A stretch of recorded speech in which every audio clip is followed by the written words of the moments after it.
men, women, children, whoever you are, everyone's welcome here. It's your boy Peter here, aka Peter Freako 10, baby. Bringing you guys episodes of the Movie Review Show, where the good movies are always reviewed. Okay, back into movie review, and it's time to continue.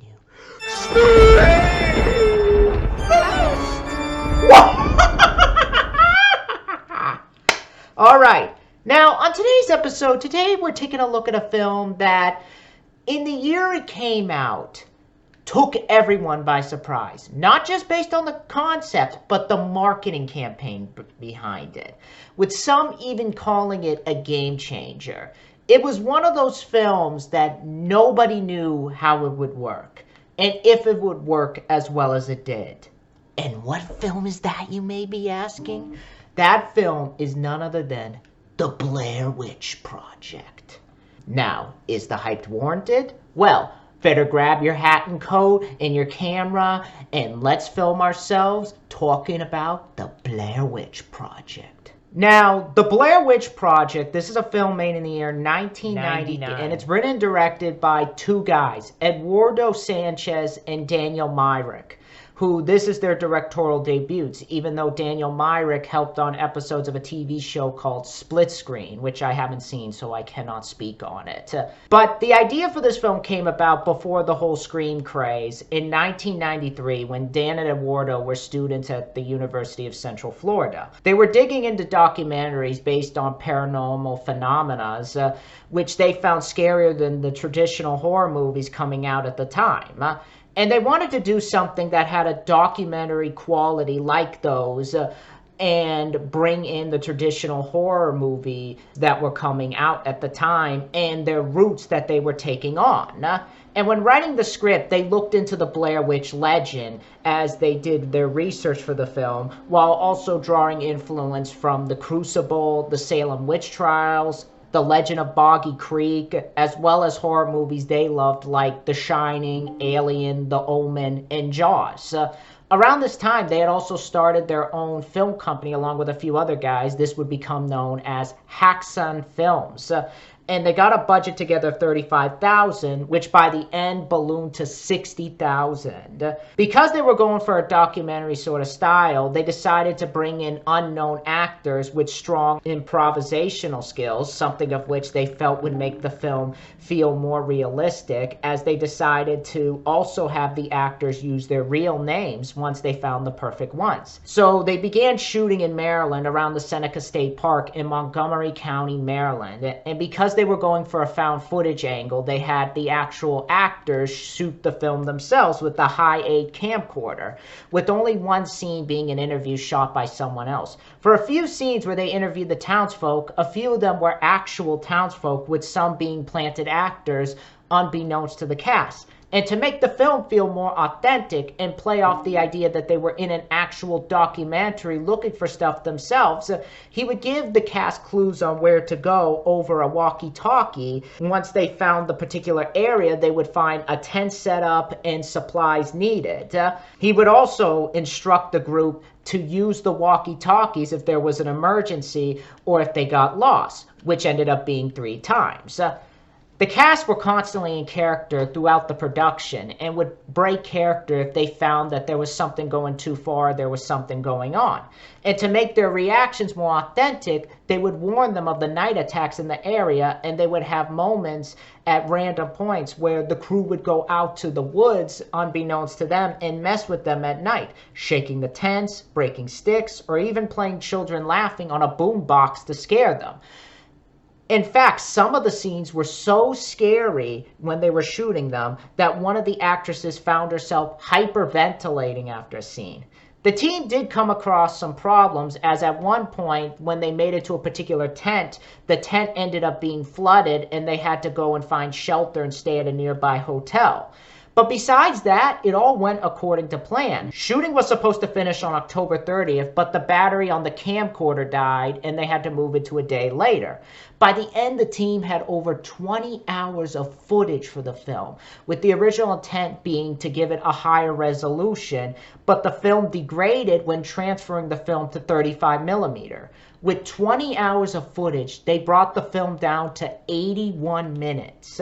They had never expected what was going to come next, though, as they were hoping the film was just going to be a cable TV midnight movie. However, after a few successful shows at Sundance, Artisan bought the distribution rights. However, before that, the film already had some buzz to it, as the team decided to take the marketing efforts to these new heights with this new piece of technology that a lot of people are watching this review on right now, the internet. Launching a website where they decided to play the film out as if it were based on a true story, making fake police reports, fake interviews, and questions that fake individuals would ask about the missing students in this film, and childhood photos of the actors. The team even went as far as to get IMDb on the marketing, where they had the actors' names, and next to them they were listed as presumed dead. By the time the film was released, the website had over 160 million users online. This sparked a debate as to whether or not these things were real, but it also got people interested in the film itself and the legend of the Blair Witch Project. And the movie was released on July 14, 1999, and with such a small budget, and despite in its first week opening to number 16 in a single weekend, it did gross over $1 million, and it was a huge hit for the company. And I think afterwards, word got out about the film, and it helped get the film to number 2 by the end of July. In fact, funny thing is, the same time it came out, this film made more money than Jan de Bont's remake of The Haunting, which is quite impressive considering how much that film made, and this is such a smaller scaled movie. Because by the end of its run, this film made close to $250 million, which is insane considering the summer blockbusters it was up against. And it dethroned Teenage Mutant Ninja Turtles as the highest grossing independent movie, as well as the original Halloween. And the film received critical acclaim from critics. On Rotten Tomatoes, it has an 86%. Critics praised the film for its mock documentary angle that they went with, Roger Ebert himself awarding the film 4 out of 4 stars, praising the film for delivering scares with what he called rock-bottom production values, and the fact that the film uses the technique of what we can't see is scary. There was some criticisms, though, who felt the film was overrated and was just a scam from Sundance, as even on the audience side, you had people who were mad that they felt duped into thinking the movie was real, as afterwards the cast and crew started appearing on talk shows, which I think is stupid to get mad about, as if you believed a movie was real, don't you think the parents would have said something or would have been offended and picketing the film to get it taken out of theaters, being mad that their kids' final hours would be on the big screen to the public? I don't get how people don't think that. It's stupid that they would blame the filmmakers or the actors, which I think ties into the mixed audience reaction of a 57% on IMDb. It has a 6.5 out of 10. So I think that depends on where you look more for people's thoughts. I'll be honest with you. I want to know what the audience is on to say this is a bad film. For the first time ever, you have me agreeing with the critics over the audience. That should say something. I honestly, though, had no idea about the marketing this film had. I had seen that short teaser they did for the film, and I thought it looked interesting. And it wasn't until the film came out that was when I really started hearing about the marketing and people's reactions. I was originally going to review it over the summer too, but because of some real life stuff I had going on, that stuff got in the way and I had to put that to the side. But I figured while I still had it on my mind, especially for Halloween, I figured why not see it? And my God, let me tell you this. After leaving the theater, this film stuck with me after I left. And I have to say, this is one of the most creepy films I probably have seen in a long time. It is up there with Strangeland. It is a film that is built on atmosphere that it soaks itself in and uses the POV of an amateur film student in sloppiness to really articulate the camera being us, the audience, watching this unfold. As well as the fear of the unknown to really create some genuine scares that I think make it one of the most natural horror films and nail-biting horror films I've seen in a while. And the people who dislike this film, I feel they really missed the point as to what it was going for. Whether it's due to the marketing or people not getting the idea behind it, I think this film is really misunderstood. And it deserves more than what the audience has been saying. And I'll explain why later. But with the cast in this film, basically it's three people playing themselves. Heather Donahue, Michael C. Williams, and Joshua Leonard. And besides those three, you have a bunch of other people I know nothing about. But basically, the plot of the film is basically the story is told from a home camera where we meet Heather, Mike, and Josh, who are going into the woods in Burkittsville, Maryland, to get a student film going about the legend of the Blair Witch, which is basically a story of when the town of Burkittsville was founded, a lot of strange occurrences went down, such as witchcraft, children disappearing, and or being found murdered. And it all starts out good till they find themselves getting lost and weird occurrences occur, such as someone messing with the tent at night, the sounds of children in the woods at night, someone starts making these weird stick figures around the woods, and one of the guys ends up going missing. So now the only people left need to find their way out of the woods as they begin to realize they could be the next target of the Blair Witch. Will the group be able to escape the woods, or will the Blair Witch make her own stick figures with their bodies and bones? The Blair Witch Project is a simple but effective story. It takes something as unsettling as the final moments of a group of people with the camera, and it doesn't represent just the film being made, but also the audience in the middle of this chaos along for the ride. I like the idea of these characters deciding to head into the woods to make a movie, and as they get deeper into the woods, the film carries this sense of mystery as to whether or not the Blair Witch is the source of the horror or these kids are going crazy.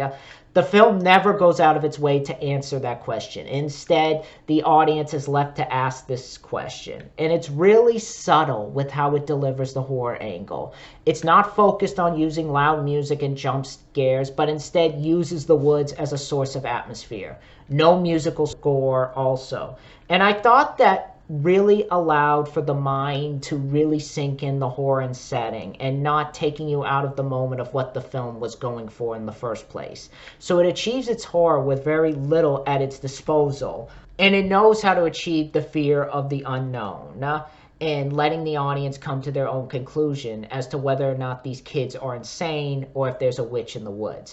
I also really like how the characters are written in this movie. They behave like normal people who would react like this had they been involved with a situation like this. They felt like friends, and their interactions really felt genuine. It really wasn't going for the typical Hollywood script, and you can tell they were in character the whole time. And while you could say the directors were psychologically torturing them, I don't think it was as mean as, say, how they were on the set with Linda Blair during The Exorcist. But I'll be honest, I thought it paid off for what they were going for. And I don't think that area of the film gets enough credit from the audiences, especially in terms of directing. I think it's a very well-directed film, and I think a lot of that is contributed to us by the stars of the movie, who are the actual directors, being they're the ones who held the camera the whole time, but them combined with Daniel and Eduardo's direction really bring the film to life. I like the fact that the film is not presented like an actual movie, but someone looking through a video camera at the chaos going on. And it's done very immaturely, which I think adds to the nature that these are amateur film students, so the shots are not grand or sweeping, like, say, Godzilla 98 or Wild Wild West. But it works for the tone of the film. There's some great shots of the woods, along with how grainy the camera is. I think the kids, when they work the camera, understand how to get a lot out of the location. The fact that the sets they used are actual locations into the woods actually adds to the realism that the film was going for. And some of the accidental moments, I think, benefited the film. Like, there was supposed to be a scene when the kid reveals the witch with the camera, but the kid forgot to turn the camera and instead turned his head. So you see the witch off camera, that contributes as to whether or not these kids may be crazy, are they lying, or is there something going on. I think that contributes to the mystery. And while, yeah, there is some shaky cam, it's not used as much as I think people make it out to be, because it's very few and far between that it's used. But besides that, I think they get a lot out of the actors, especially in their performances.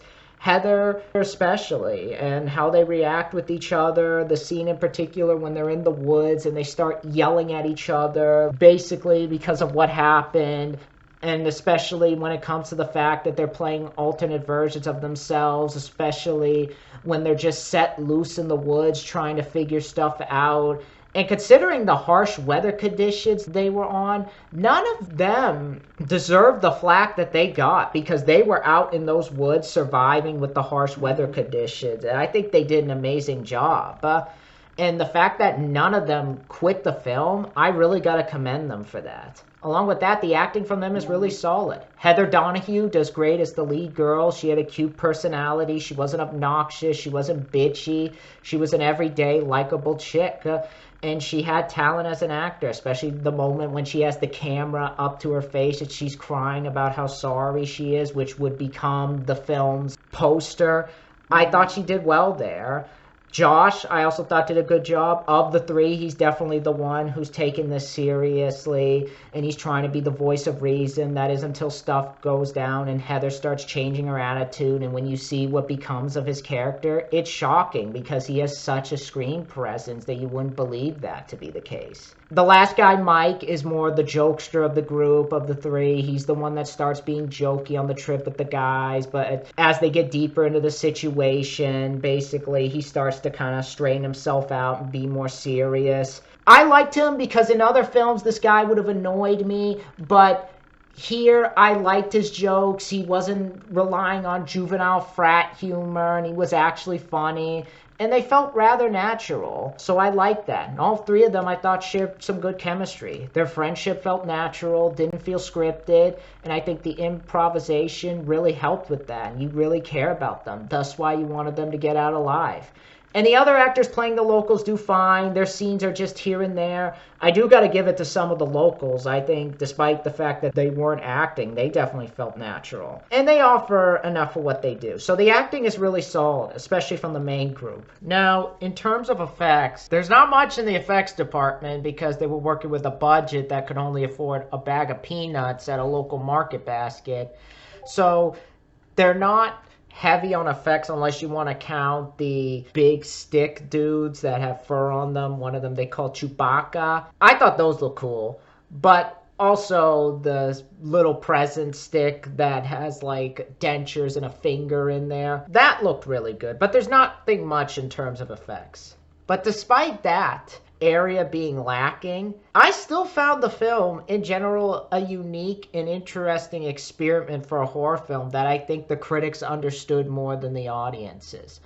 And honestly, in terms of cons, I have no problems with this film, which surprised me as I thought a film like this would have some problems, and I found myself trying to dig through the movie hoping there would be something to pick at, but I couldn't. I couldn't think of anything because this is a film that really, I think, offers up a lot than I think people are willing to admit. It's an example of a film experiment in horror done right. It's smart, well written, and it harkens back to the old days of slow-paced horror, not relying on blood and gore to build suspense. And I think this does it the right way. And I think more horror movies going for that angle should take influence from this. So I definitely recommend you check out The Blair Witch Project. Check it out and judge it for yourself. It is a lot better than what people are making this film out to be. So when it comes down to it, I give The Blair Witch Project a 10 out of 10. And it deserves it. Therefore gets the Alexandra seal of hallelujah. Hell yeah. Definitely one to check out if you're into these sort of films. It definitely has a lot going for it, and definitely one that you'll find yourself leaving the theater shocked. So yeah, that is my review for The Blair Witch Project, and next time I am going to do a review of Shadow Man. I just got to get the parts up. I also have a review planned of Stir of Echoes, Scream 1 and 2, because we got Scream coming along the way, and the Alien films in prep for the new one. But I'm also going to be checking out House on Haunted Hill. That's a review that's coming. So be on the lookout for those. But for right now, I'll see you guys later. Let me know in the comments below what you guys think of the Blair Witch Project. Are you guys a fan of it? I would love to know your thoughts down below. Be sure to rate, comment, and subscribe. And I'll see you guys next time. Bye.